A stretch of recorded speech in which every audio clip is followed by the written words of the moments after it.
Good morning, everyone. Just waiting for Sam to hop in here. Happy Tuesday. There we go. There he is. Hi, Sam. Sam, you there? It's connecting to his audio. Happy Tuesday. It's a glorious sunny day here in Hood River. I hope you are well, doing well, wherever you are.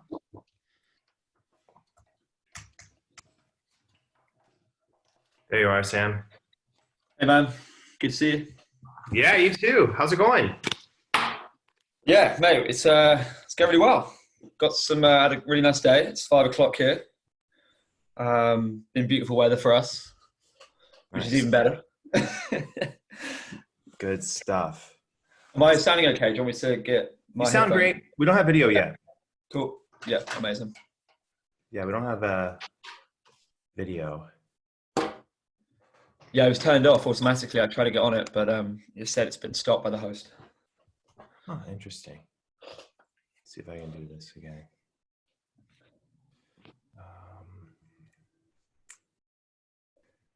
Oh, interesting.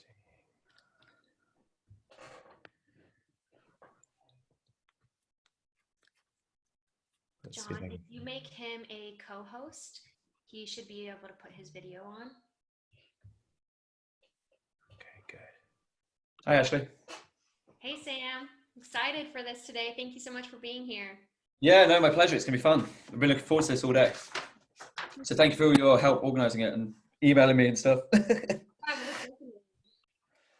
Is it working now, Sam? You got your video? Let's have a look. Yeah. There we go. Yeah. Excellent. Excellent, excellent. I don't know how to do that yet.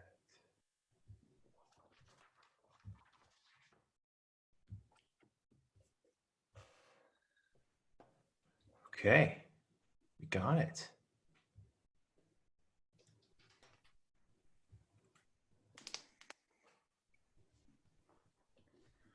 Nicely done. Welcome, everybody.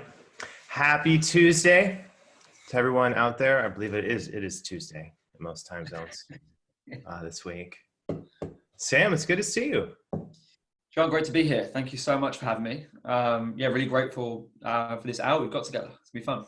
Me too, me too. And I'm excited to share your story and just to learn more about you, your journey in coaching, your journey with coach training, the future, what's ahead, what do you see as ahead for you, and I mean, all those good things. I'd love to start with, well, first, we chatted last week. Sam is here. He's a graduate from the Coach Training EDU program. He's established a successful practice and speaking platform in the UK. Yeah. And so it's 5 o'clock there, 9 o'clock on the West Coast here in the United States. And we are excited to share Sam's story, go through a little bit of what you do, where you got to where, how you got to where you are, and share any insights along the way. We'll go for about 30 minutes here, and then 30 minutes Sam and I chatting, and then at the bottom of the hour we might switch to Q&A, but we'll see. We'll just see how it goes and see how the energy flows and all that good stuff. So Sam, welcome, and welcome everyone to the podcast. If you want to, let's do a quick, in the Q&A, if you want to do a quick Q&A button at the very bottom there, that allows everyone to see your question. If you put it in chat, that's only Sam and I see that, so not everyone sees this. And there's also a blog on the Coach Training EDU website. If you want to go there and share your comments, your thoughts on the blog, that is excellent. Thank you for that. It builds our community, and those comments will be there for everyone to see going into the future. The comments in Q&A shared here is great, but it will go away when this webinar is over. Sam, welcome. Welcome everyone. If everyone wants to go in the Q&A and put in the word that they, let's put in the word of the day. What is your word of the day? You can ask it in the Q&A. Let's see if I can go in and put my word in here too. I won't let me add anything unless there's a question. We have to start with a question. So the question is, what is your word of the day? Sam, what's your word of the day so far? Word of the day. Perspective. Perspective is my word of the day. Nice. We have quarantini. Quarantine. Gratitude, nice. Someone from Italian. See, io parlo italiano. A little bit. I was in Rome. I was in Rome for 5 months in undergrad. Loved it. Loved it. All right. Thanks, community. Let's get started. So, Sam, what is it like to be in your spot? I mean, you have a practice, you have speaking gigs. It's What's it working. like? What's it like having the dream be tangible? Yeah, it's been amazing. Like, I think it's nothing what I ever expected it to be. Right. I trained with the guys at CTEDU. I finished in October 2017. And when I started, I was still teaching. Me and John have got a similar story. I was history teaching for 5 years. I know, John, you taught Latin for 6, I think. And I was just trying my coaching one-on-one in school, in my break times after school. And when I left teaching in July, I was just working with one-on-one students. And that was generally how I was doing my coaching.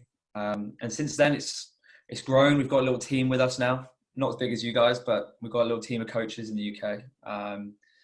And yeah, we do loads of like bigger events and workshops, and it's really exciting.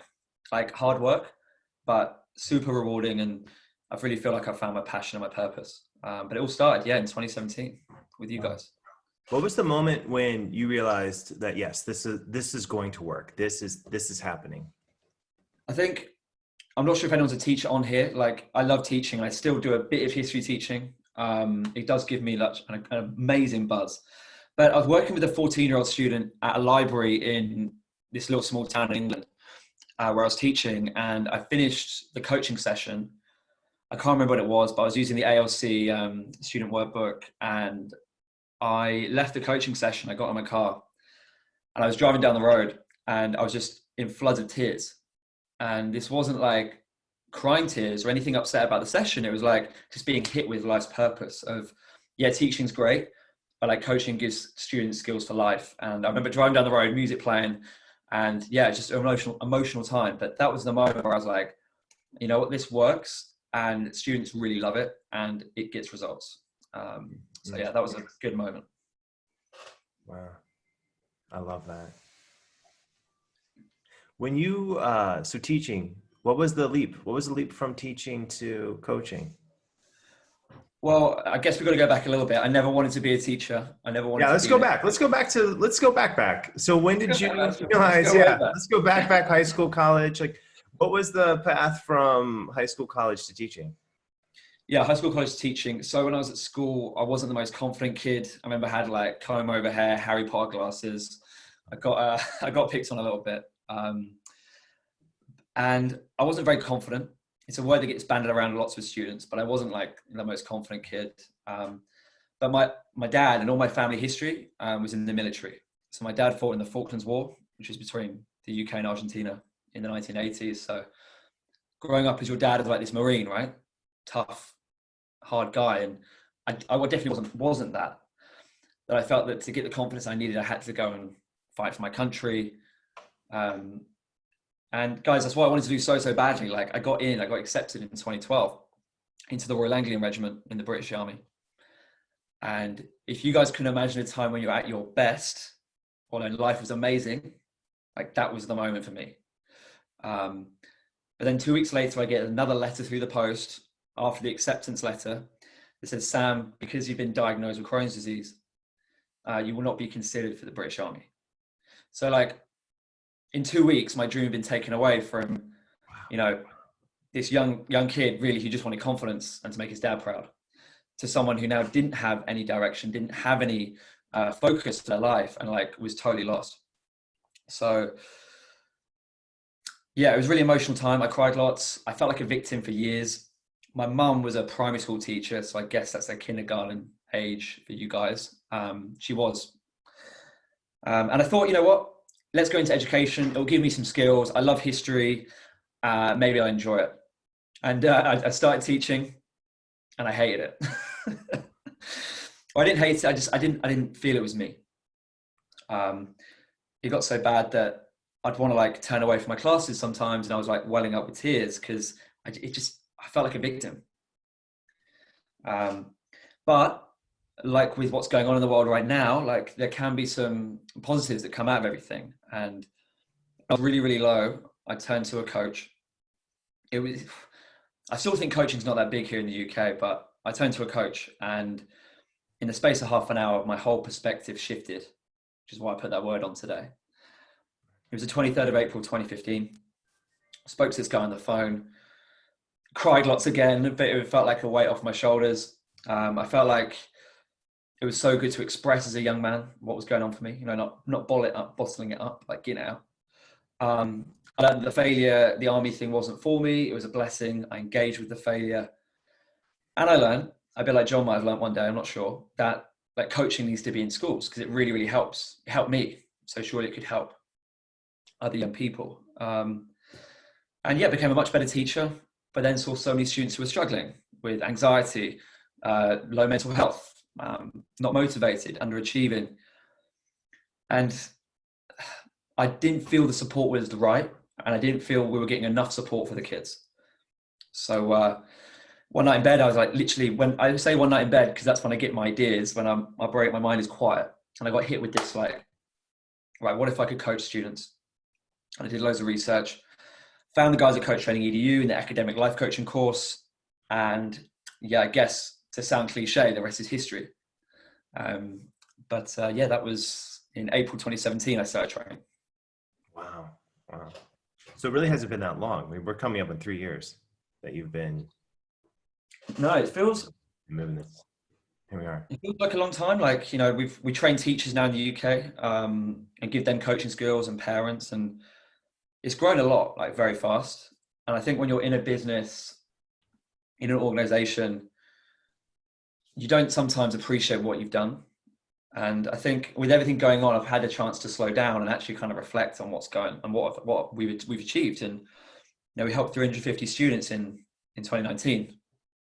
I'm not saying that's in an arrogant way. Like, it's just we're having a small impact, and I want to keep growing it. And I think when you have a high purpose of serving others, especially kids, like, you don't need motivation to do it. It just happens. You know, it just happens. But yeah, it's been fun. Yeah, that empathetic motivation is so powerful. Like, it starts to go really quick. What's the I love the story. So when you were teaching, what was the decision to go into teaching? What was that? What was the pull? I think it was literally going to give me some skills. Like I said, I didn't want to be a soldier, but I know my mum was a teacher, so I think it was a bit family history. Like, I might be able to do it. It was literally just to give me 2 years, and I was going to go and travel, or it gives you a profession, right? So you can go and I go to America and I could like teach, right, if I had that qualification. And that's what a bit, you know, I did a talk today all about like the world at the moment, and how, like, if I hadn't had Crohn's, if I hadn't gone into the army, like, I would never be on this call with you. I'd never run Student Breakthrough or become a teacher. So there are possibilities when life does throw us those curveballs. So yeah, it was kind of just forced on me, really, but a massive blessing looking back. Right, for sure. And then when, so you found coaching. So did you find coaching before you left teaching, or did you leave teaching? And like, what was how much, you know what I mean? It was my first year of teaching when I got coached. Okay. And that was like, I'd always been brought up, you know, as we do with men and boys, usually it's like to bottle up your emotions, to man up, to pull your socks up, not talk about stuff. I'm not sure if that's just a British thing. And the coaching thing really transformed my life. Like, it sounds cliche, but in half an hour, I, for the first time, had spoken about really what was going on for me. And that was really, really, really powerful. And that just ignited like all this personal development and going to big talks and big events. And then what if we could do this with students? And I'm so grateful to you guys that I found you. Right. Because you were instrumental in obviously everything I've done. But that was the main moment, was I've been coached. I see great value in coaching. yet I see students who are struggling with their mental health. Why can't we give them the skills, the tools, and the beliefs, right, or whatever, to help them, so then they can go away and, like, you know, not face these challenges later on. Right. It seems like it's such a common, I mean, I'm just having flashbacks to almost exactly the same story. Yeah. Realizing the value of when you're being coached, how valuable that is. And to know that and to want to bring that to students. What was the journey between your getting trained and your first 5 clients? It was actually a really exciting time. I remember we have our form groups is our teachers. So these aren't kids that we necessarily teach, but they're in, like, we like look after them pastorally. And I got a knock at the door one day, and I looked down, there's this little girl in front of me, and she had a leather jacket on, and she said, like, "Good day, sir," like an Australian accent, right? And she's in this tiny small town in England. She's flown 14,000 miles from Melbourne, and she's in my class. Right. Or in my form group. And she seemed quite tough. She had the leather jacket. She seemed like she could handle herself. But I remember looking across my class one day, and she was, like, hiding behind a book, but, like, she was just, like, crying and just sobbing and really emotional. Obviously, right, she's been not taken, but she's left all her friends, her culture, her school system, right, and come to England. And it just started when I started the program. It was probably about May time, May 2017, where we get our first practice clients, right, ALC. And I knelt down beside her and I was like, "Hey, I'm doing this coaching thing. Would you want to take part?" And I spoke to the mum, obviously, and my manager at school. And we just did the ALC program. I took her through the whole 10 sessions. It was the first person I think I took through the whole program. And she, like, messaged all her teachers saying she wanted to catch up on work. She got a laptop to help her catch up faster. She started boxing to release frustration. Her relationship with her mum improved. And again, that was another reason why I was like, wow, like, this ALC stuff, this coaching stuff with kids works. So then it was sort of like in my break times after school, on the weekend, just doing it for free, pro bono, whatever.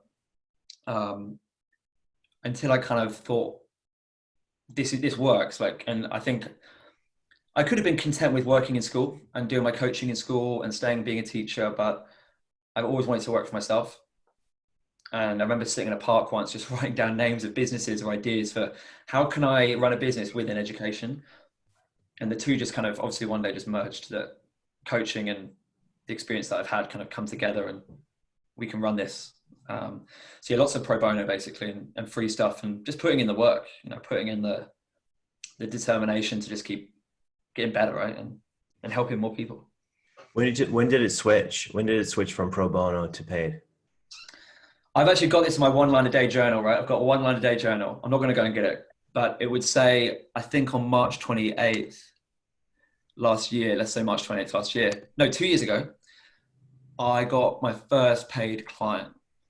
And I think it was £40 an hour, which is about $70, $80 Yeah, it's like about an hour. Yeah. And I remember being, like, ecstatic with that. And, you know, we shouldn't shy away from the money thing. Like, I run a business. Right. I need to make money. But looking back, it is funny how you obviously start off so small. And I remember that was a massive win. And then when you sold, our programs are 10 sessions, about 93 months long. And I sold my first package, and that was like, oh my God, like, I sold my first package. And it's like, and now it just builds up and builds up. But you've got to start somewhere. You've got to start with the pro bono, and then you get people in that way. And yeah, it's all organic, I think. So when you're starting, you're pretty presentation heavy in terms of what you do, which I think is one of the best ways to build a coaching practice, is to give presentations and move forward in that way. How do you book your presentations, or how do you get a school interested in wanting to bring I think, because I remember when I finished, I got all you guys, I know you put together some workshops, John, which really helped me, gave me some good insights. I think it was one on the Wheel of Life, one on goal setting. You probably changed it now, but a massive thing that's helped me is investing in public speaking, investing in communication, investing in, like, actually getting up in front of people. Right. Like, when I was still teaching, I'd go down to London. I'm about an hour outside of London. So I get the train in, I'd finish teaching, train down to London, public speaker workshop, do the public speaker workshop, and come back, and I get in at like 1 or 2 in the morning, and then go to school and teach my full day. But I did that, and looking back, I'm so grateful because the ability to get up in front of an audience and run them through a workshop or move an audience and to actually get them a result that then they're like, wow, like this works. Let's sign my son or daughter up, or I might want, whatever. But I think it's an overlooked skill. And no matter how far technology goes, like the ability to public speak and communicate is so important. So yeah, I mean, yeah, running workshops, running those free events, unbelievably important. If you want to actually do this as a career and leave your job, like you got to do that. There's no, I personally believe there's not another way you can to get momentum going. And that's the big thing. You need momentum. Right. You need to have these small wins. Yeah. I know a few coaches who've done it without public speaking, like without doing, but I think they're more the exception rather than the people. And I did it through public speaking, through doing workshops and all over the place, loads of workshops. What was your biggest takeaway from the public speaking course?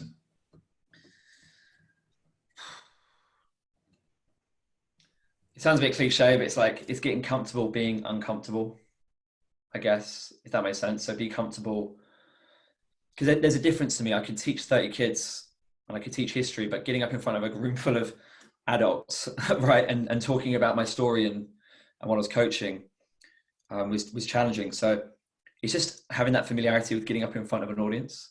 My biggest takeaway, like you can read everything, you can do an online course on public speaking. We say this in teaching as well, but until you get up and teach or until you get up and speak, then you know if you got this, all right, or that's how you learn and grow. Right. I can imagine I mean, a teacher, like with classroom after classroom, day after day also was the practice grounds for. Yeah, I guess so. Like I remember on my first workshop at school, actually, we did stuff on the ALC. I think you got the assumption chart. And I had 3 students in my classroom. And that was my first ever workshop. And again, like starting small. And now we run an event in London in February for 40 people, like all day. But again, looking back, it's, I was still in my shirt and tie, had all my history posters on the wall, and it's starting small. But Right. that's it. Yeah, I remember my first workshop. It was terrible. It was so bad. It was so bad. Like it was. I made all these people stand up, and we had this big tic-tac-toe board on the floor, and I made everyone stand in these little tiny squares with different perspectives on the ground for like 25 minutes. And I look back on it, like this is the people, all the parents were there, and they were all getting snarky. But it was the thing. But I got a client from it, and that's the thing. Like every workshop that you give, you probably get a client from. Yeah, looking back, I have. Yeah, even one. And sometimes what I love with the events is you might do an event like a year ago, right, and then someone will come in contact with you when they need your help, right, and then they're like, I saw you did a talk at last year, and there's always an underlying kind of people can reach out. Right. And it builds on itself too, right? When you do one workshop, then you get another one, it's easier to get another one, and then it starts to get momentum, all those good things. Yeah, momentum's such a big word. Absolutely. What's the, moving, okay. So where do you see this, let's say 10 years in the future, where do you see coaching and education 10 years from now? That's a great question. I haven't really thought 10 years in the future. I'd like to say the way we're helping more students is by training teachers to coach, or it's kind of upskilling. In the UK, we have people like pastoral leaders. I do that like because they're different roles. They could be like learning mentors. Right. And I think if we can upskill those people with coaching, because I know you guys you're on that, you're kind of moving forward with that actually in the curriculum or something. I remember we spoke, John, or something like that. That's one of your big aims has always been to get into more education stuff. So I'd like to say there's someone who is student breakthrough or ALC trained or whatever it is, like student that are coaching students purely in schools and having that more embedded in the curriculum where, who knows, there might be like a lesson on this. Imagine a lesson on personal development or coaching, like that's dedicated. That'd be pretty cool. So yeah, I think training people who are relatable with kids is really important. Not like just some random coach off the street or a random person. Someone who understands what students have been through and can relate to them and can they have trust with them is important. So that's why it's important to like upskill or train people who are already in education or college or university or whatever. No, that makes sense. I mean, we are so aligned with that, like with the future of education. I mean, the future of education is academic life coaching. Like it's moving that direction. I think That's good. this current thing is accelerating that, the current challenges. And it's exciting to see, and that's exciting. And that just actually, if I can just share, like, Yeah. again, having left teaching, I never wanted to go back into school, right? I was like kind of every other naive coach that's trained, Yeah. going to be coaching students on a beach with a pina colada in their mouth, right? Right. But it never happened like that. And when I got back, I got the opportunity to coach in school, and we could work with students. We got funding through, in the UK, it's called the Pupil Premium Budget. This is basically like low economic families, and they are identified in the schools. Stereotypically, they don't have the same opportunities as other kids. So the government gives them money for that, or give us money. Bless you, John. So it's allergy season here. And I was thinking, oh no, poor allergy season with everything going on. People are going to be. Yeah. So yeah, that's how we go back into school, because and when I started working with those students, I was working outside of school with anxiety, low confidence, not motivation. In school, like sometimes drugs, sometimes self-harm, sometimes I coach a student on a bit of suicide and stuff like that around that topic. And those students really need the help. And I think that's what I'd love to see here in the UK, is those students have access to the ALC or student breakthrough, whatever you want to call it, like that kind of student support, because they're the ones that need the life skills, because they haven't got that support system. So I think as well, don't be afraid to go into school and, get out there to schools. They can be quite tricky to get in contact with, but if you're learning to coach, offer some free things to schools, even like a free workshop or some coaching sessions, because those kids really need it and they're sometimes missed. Right. And I think schools are open to it, especially principals. And the way the schools work is that, the job of the principal is to keep the parents happy, and the parents are happy if the students are doing well. And if the students are doing well, that means the teachers are doing well. So it's all connected. All of these people are looking for things. So when you're looking at this, some questions. So some questions have come in. This one from Scott. What's the common thread between military, right, growing up in that mindset, teaching, and academic life coaching? That's a good question, man. That's a good question.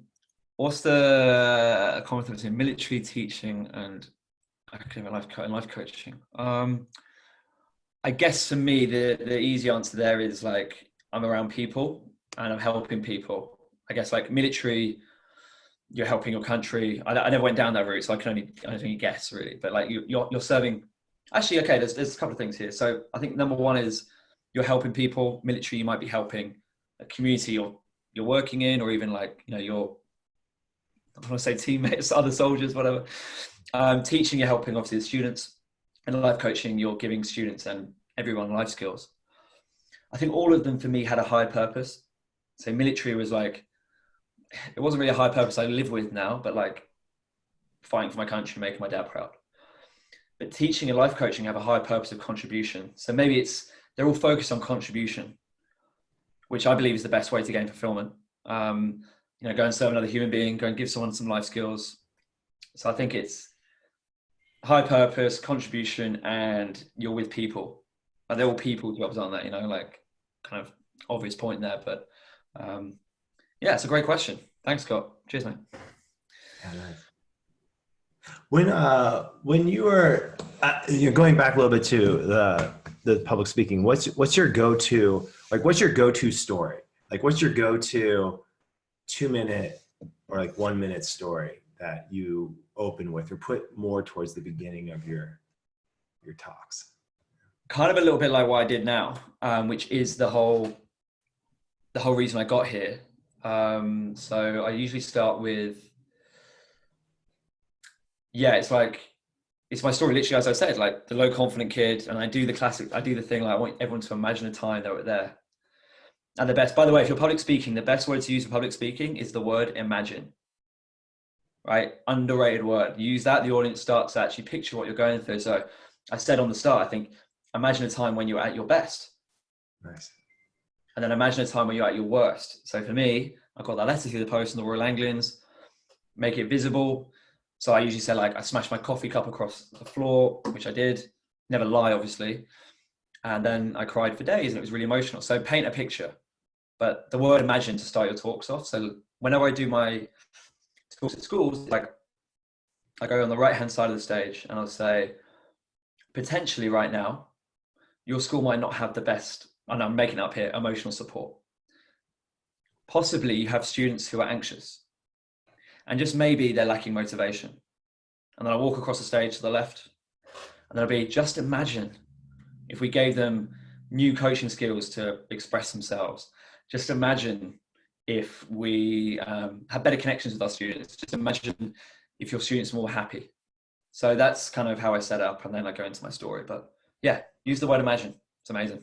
I love that. I love that. I love, so, you know, I took public speaking class too, like in NLP with Linda Campbell. She's in Seattle right now. And it was fantastic. And one of the things she talked about, what you're saying is to, when you're telling a story, keep the image in your own mind as you're telling it. So like bring in your own imagery in your own imagination, and the audience will feel that. Like even when you're talking left stage, right stage, it's almost like we could feel you in a stage. You're imagining it. You're there. You're in. The reason you do the right and left is also, it's like a timeline. So if you're telling a story, it's like you start on the right, and then it's your right, but for the audience, I think it's the left. Yeah, if it's your right, it's the audience's left. So then you're taking them from, as we read a book, right, left to right. So it's like a story. So start on the left.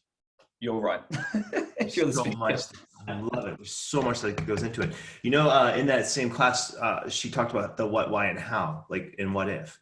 So you start with what you're talking about, why it's important, how does it work, and then what if this, and you cycle through that. That's where the academic life thinking styles came from. Yeah. No, I love that. Speaking, yeah, from that. Yeah.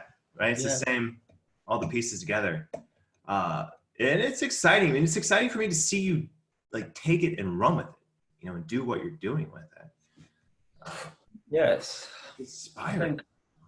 Thanks, man. Like, I think it's all come organically, the whole thing, you know, like finding you guys. I just wanted to coach one-on-one, and then I had a teacher call me up and say, hey, I want to get involved. And then that's how we started, you know, doing a bit more teacher training. Parents wanted some coaching skills. So we ran it for parents, and yeah, it's all been organic. But I don't think when it is organic and you're not forcing it, that's when the magic happens. Not once have I sat down and thought like, right, I need to make a workshop or a talk. It just happens. And sometimes it won't happen. And if it doesn't happen, you can't create, just don't worry about it. Like, I'm not saying law of attraction, sit there and manifest stuff, because I'm not really massively into that. So sorry if you are, but I'm not. But like, when you get hit with wisdom and when your mind is quiet, that's when ideas come. And it's when we're trying to force stuff. Like when I was sitting in that park trying to write down ideas, right, for education, businesses, or whatever, I was forcing it. Of course it's not going to come. You have to wait. I feel like what happens is that there's a balance point between, am I doing it like according to a plan? Do I need to be a scientist, or you put this together? Because I think a lot of people in the coaching field are romantics. Like you go into teaching because you want to help young people. You go into what you're doing because it's romantic. It's helping people. But there also needs to be a scientist as well in looking at and doing the business stuff and looking at all of the money and that as well. Yeah, not me. Right? You need people with that, because you probably guessed, I'm quite big on the vision. I can paint the picture, but and that's, I've had help with that. The people I've brought on have been more that kind of personality type, I guess. And that's really, really helped. But yeah, and that's the best things to come from. It's been organic. And the times when, and I still do it, I still sit down and be like, I want to create something, especially with what's happened. It's just, I get nothing. I get like a block. It's like a fog in front of me and I just can't create. And I've learned the last couple of weeks just to stop and just to put my pajamas on, slobber on the sofa, and just like take some time to slow down, because I'm always on the go. I'm very high energy, and with what's happening, we can't run events face to face. We can't go into schools. And forcing yourself to create is sometimes really, really tough. And counterintuitive. That leads into the next question from Maria. How are you reaching out to students during a time when At the moment? Isolated? Yeah. Yeah, great question. So at the moment I'm overachieving. Sorry, not overachieving. That's a rubbish word. Overserving. So I made a list of all my current and past clients, and I'm putting on lots of like free kind of student drop-in sessions so the past clients, right, who've finished my program let's say a year ago, 2 years ago, they're coming back and getting support if they need it. And also it's great to reconnect. So I reconnected with a girl I was coaching last year. Just amazing, like, to coach her again. So yeah, at the moment it's just putting on free student support and just being there, I think is really, really important. Like, and if they don't show up, or if people don't want the support, that's okay. But make sure you're offering something if you're in this space to help people, to look like you're doing something. So that's really how I've been reaching them. Lots of the students I work with are online anyway. So I actually got my first American client who's in New Jersey. So that's obviously online anyway. So that's carrying on. And the students I was working with who were, I coach an 11-year-old online now. And that's, my morals before that would say no, because they need that actual face-to-face engagement. But with what's happened, hey, we're online and it's working fine. So yeah, it's just obviously try and make it business as usual as much as possible. And luckily, like you guys, because lots of our stuff is online, it's not the be all and end all. Really, we can adapt. Yeah, it's comfortable. You've had a whole 6 months of doing this. Yeah, I mean, I'm gutted because we were training teachers face to face. We were trialing it in more schools in London. These are big contracts for us as a small business, and they've been postponed. So we've had to adapt. But yeah, it's been just try and make it business as usual. Right. I mean, I think a common thread on what you're talking about is if you're doing something for the sake of someone else, like if you're asking yourself, how can I help the most? Like, how can I help? The answer, like the action step becomes clearer, right? Like it becomes, oh, this is how I can help. So let me do that. And then the idea becomes, how can you make the help, or how can you make your effort to help sustainable? And I feel like that's the biggest question. And if people can, yeah, let's do that. How can you make the effort that you put in to help others? How can you make that even more sustainable? That's a great question. Just wake up to, waking up. How can I make the help either sustainable? I'm going to spin that on like the fact that if you are coaching students at the moment, and this is golden time to like put together a program or to actually have some longevity with what you're doing. Like our program is called Boost, Believe and Breakthrough, if you can see that. Maybe just. So get everything in order, and if you are making it sustainable, and I'm just spinning that word on sort of, I guess, how can you prepare is probably a better word. I'm going to flip the word. How can I prepare to help more students? So that's kind of what we've been doing as well, is changing our offer to schools. So we're ready to go, I guess. But yeah, just offer some free stuff. And if you are just starting out now, just keep the pro bono stuff going. Like, that's all going to help loads of people. Right. And that should be your focus contribution, as we've spoken about before, I believe anyway. Right. And then I think it grows. I mean, once there's a base and people know what you're up to, it's almost like there's a tipping point of energy that starts to spill over into paid after a certain point in time. Totally. Right. Alicia, how you doing? So we have some questions. She was in a university course I led. How many sessions do you typically have with students, and do you sell this in a package? Yes. Our program, it's like I said, it's called the 3 Bs. It's Boost, Believe and Breakthrough. It's really, really, really important.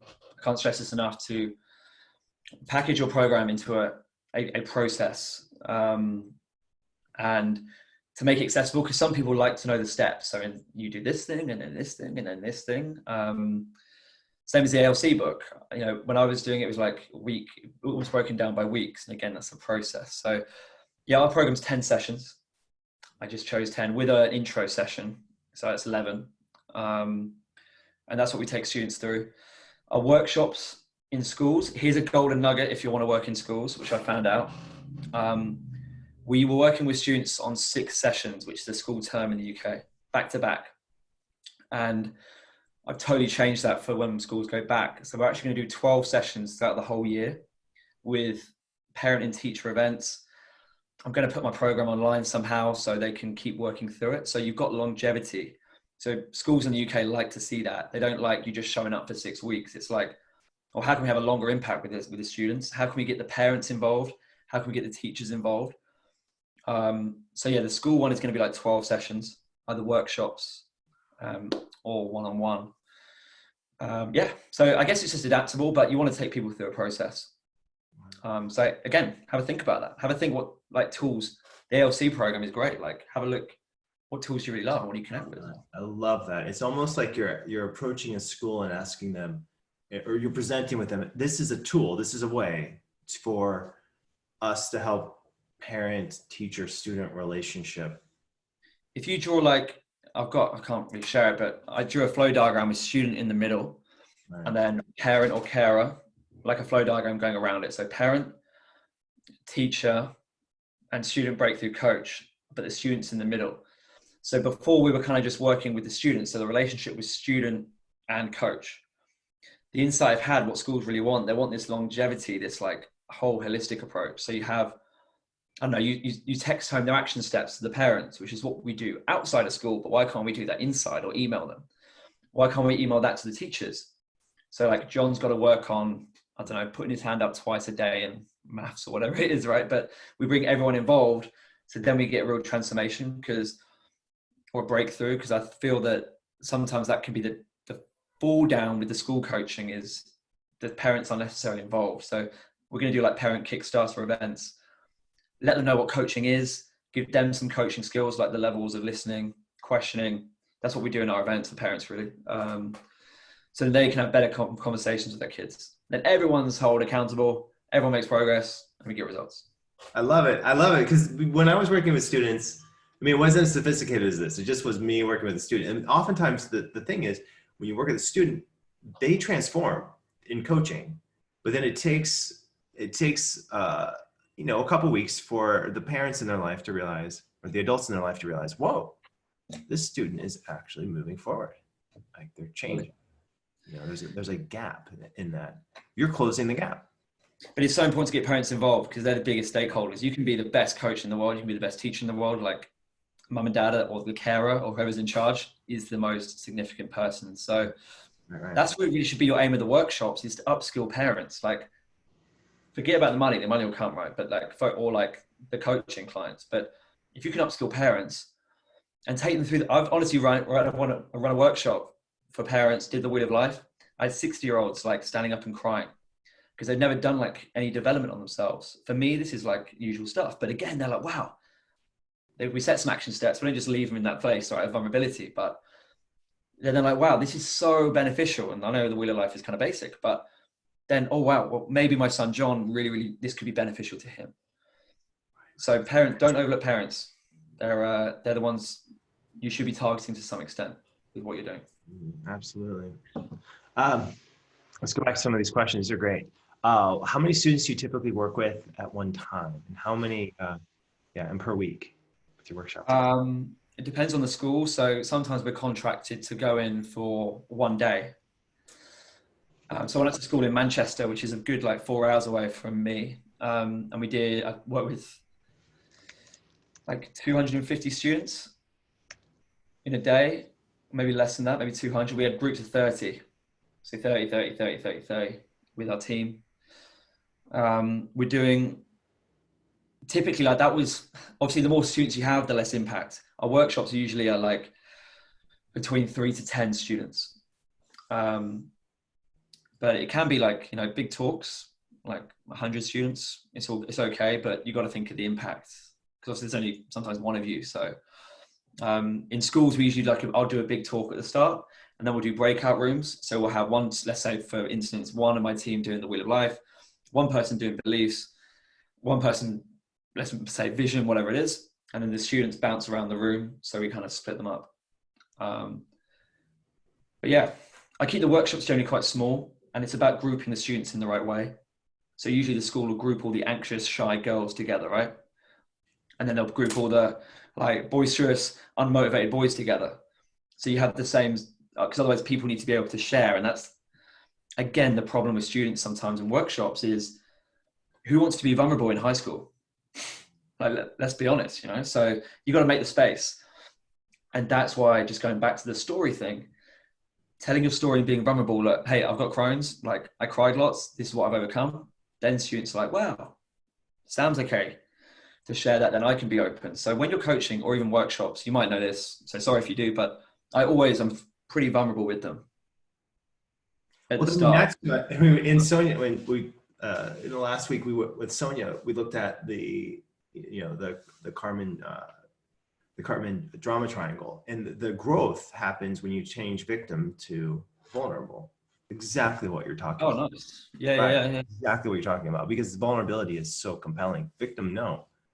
Victim's not compelling, but vulnerability, absolutely. And what you're talking about is that's what you're doing. And it's so powerful, Sam. Like what you're talking about, there's so much internal growth. Where does what was the key? I mean, I imagine that coaching session was it, but what was the key where you found, or when do you know that you're riffing in that internal growth channel in your life versus when you feel like you're spinning or stuck?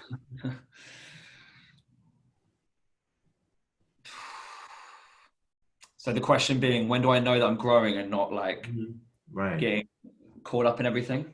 Right.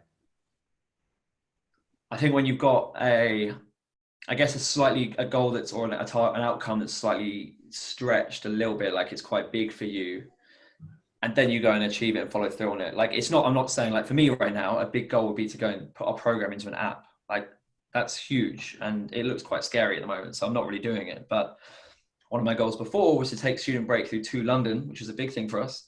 And we had 40 people. We had our students sharing stories, and it was an unbelievable day. And that was, again, a little aspirational target. I got asked to do a speech in front of 400 people.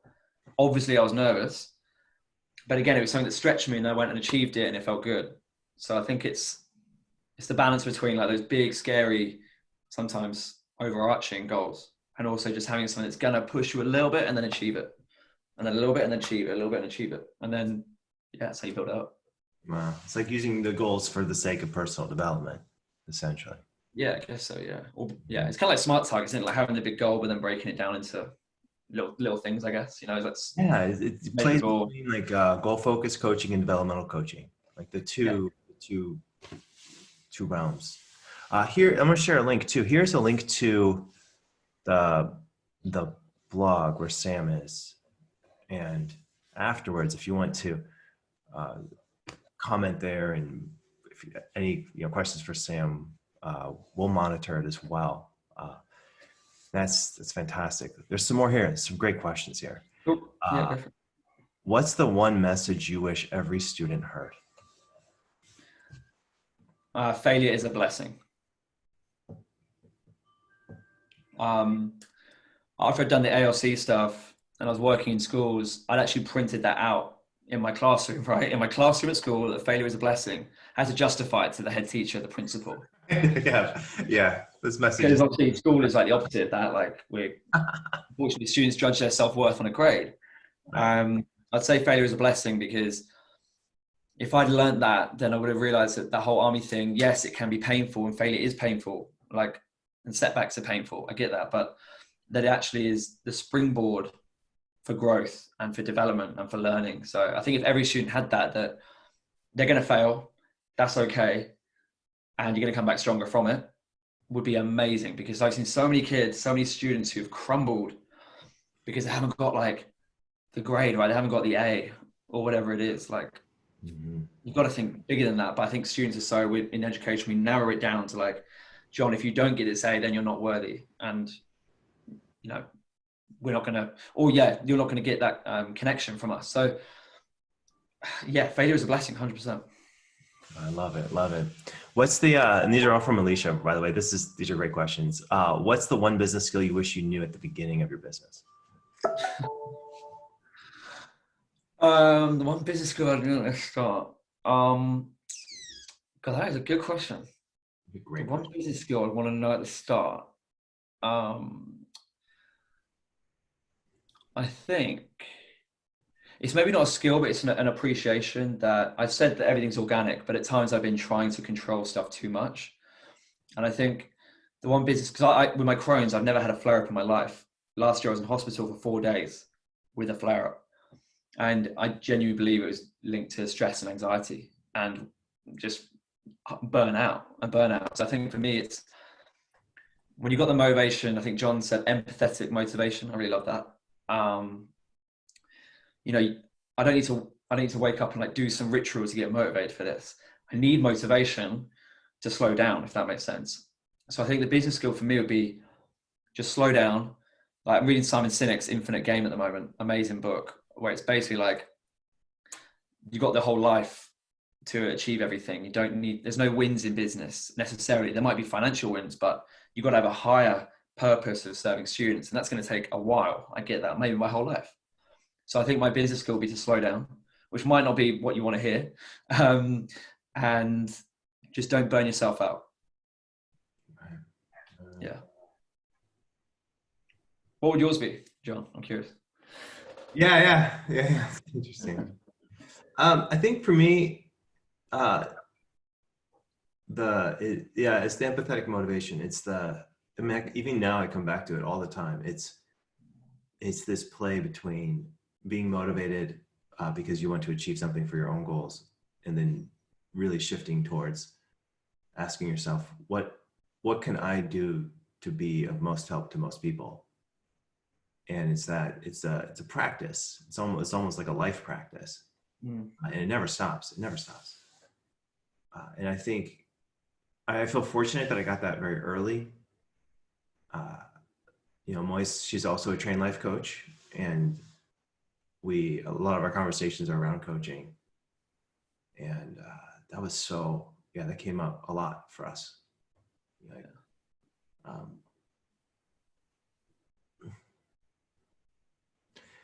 Another thing is that I think when people start out, they don't realize how much mental, emotional energy it takes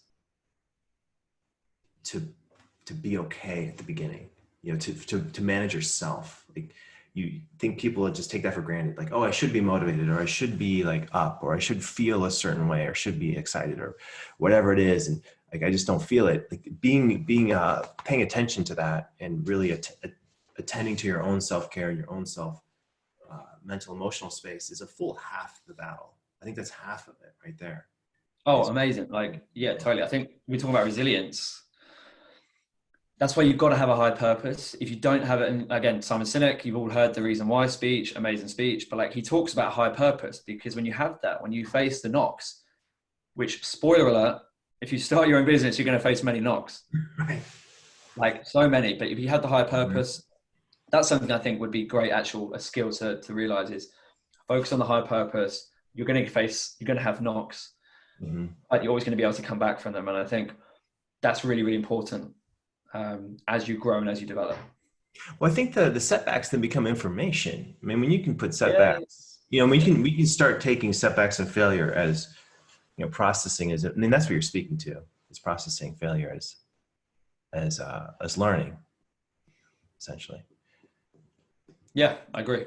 That's something I'd say as well. Yeah. Change that outlook from failure as a bad thing with business to like, I guess like what's happened now, everyone's using this word pivot. Like they're changing their face-to-face events onto webinars and they're pivoting and seeing that as an actual opportunity for growth and not playing the victim card,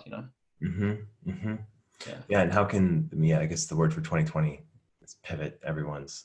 Yeah, pivot. So I've got some friends who's in an episode and he's got the couch. He's like, pivot.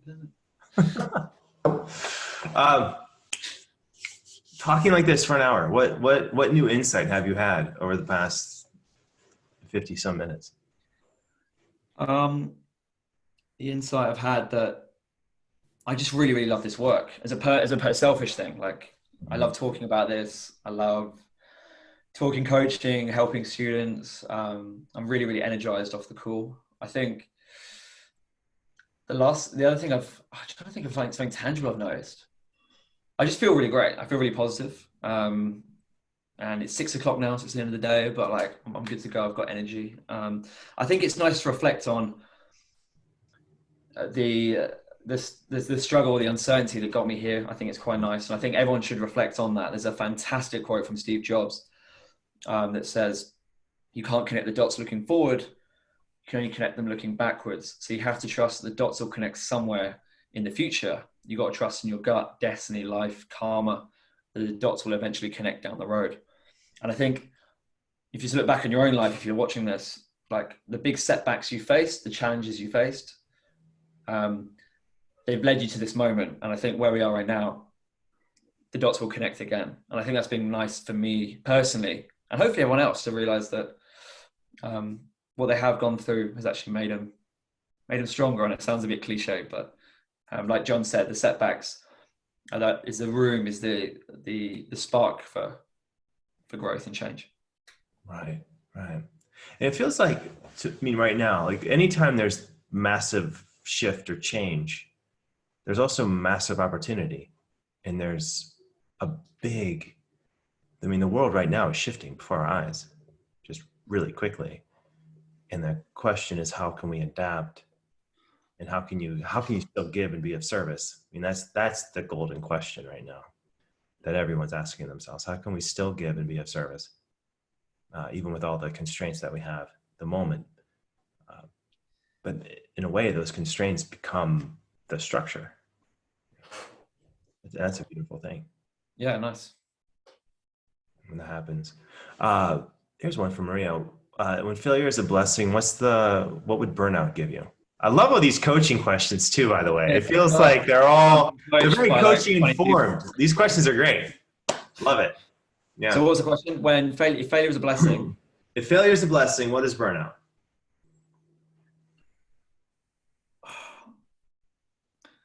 Burnout. I guess it's similar in some ways. The problem I have, guys, I'm going to be really honest here, is I lose awareness of that. And like when I was in hospital, I left hospital and I got hit with gratitude. And I was like, I'm never going to get myself in that spot again. But when all this COVID-19 stuff happened, like I was burnt out last week on Monday. I didn't know it, but I kind of catch myself now a bit quicker. So it is a blessing in some ways, because Monday last week, I was crying. I was like, I've lost all these school contracts and it's okay to feel that way. And then last week, I just literally chilled for like 2 days. I did nothing on my business. And that was a blessing because I had to restore my energy. So yeah, burnout, I'm going to be honest, I guess I've kind of contradicted myself because I haven't fully learned from it, but it's only because I'm so empathetically motivated to do this that it challenges me sometimes. But burnout is a blessing, I guess, because like I've slowed down and I've got these 2 great questions on my wall. I can look at them. It says, what is my energy today? And who do I want to be? And they're my kind of burnout questions to catch myself. So it has been a blessing because I've kind of learned that. But yeah. Right. Great question. I mean, for me, I think it goes back to empathetic motivation. When you get back in there, burnout doesn't have it doesn't make sense. You know what I mean? Where you're like, why would it be there? But it's still there. I mean, it's information, right? It's information. Sam, it is a blessing to know and it's very surreal for me too. I just want to thank you for this. When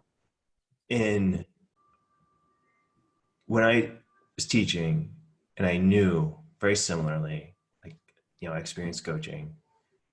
Moinet was into coaching, and I thought this is going to change the face of education. And for me, in order to have this impact, others need to get trained. Others need to coach and do what you're doing in London, in the UK.